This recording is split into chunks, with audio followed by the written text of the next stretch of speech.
एक छोटे से गांव में रामू नाम का एक चतुर किसान रहता था। वह मेहनती था और अपनी समझदारी से हर समस्या का हल निकाल लेता था।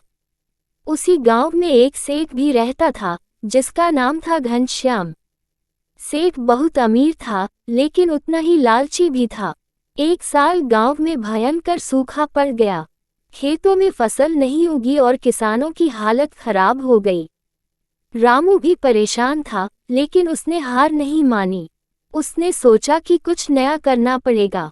रामू सेठ के पास गया और बोला, सेठ जी, मुझे कुछ पैसे उधार दे दीजिए। मैं खेती में नया तरीका अपनाना चाहता हूँ। फसल अच्छी हुई तो आपका पैसा ब्याज सहित लौटा दूंगा। लालची सेठ ने सोचा, यह अच्छा मौका है ज्यादा पैसा कमाने का।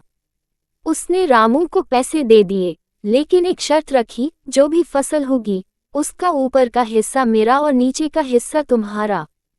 रामू मुस्कुराया और बोला, ठीक है सेठ जी, जैसा आप कहें।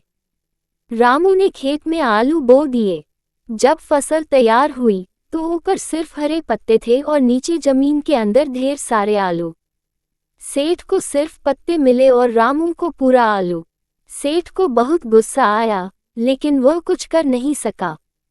अगले साल उसने फिर शर्त रखी, इस बार नीचे का हिस्सा मेरा और ऊपर का तुम्हारा।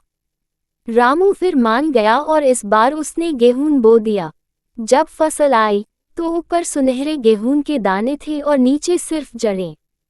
इस बार रामू को पूरा गेहूं मिला और सेठ को कुछ नहीं मिला। अब सेठ को अपनी गलती का एहसास हुआ। सेठ ने शर्मिंदा होकर कहा, रामू, तुम बहुत चतुर हो। मैंने लालच में आकर गलत किया, मुझे माफ कर दो। रामू ने मुस्कुराते हुए कहा, सेठ जी, लालच बुरी बला है। मेहनत और ईमानदारी से ही असली कमाई होती है। उस दिन के बाद सेठ ने लालच छोड़ दिया और अच्छे काम करने लगा। लालच हमेशा नुकसान देता है, जबकि बुद्धिमानी और मेहनत सफलता दिलाती है।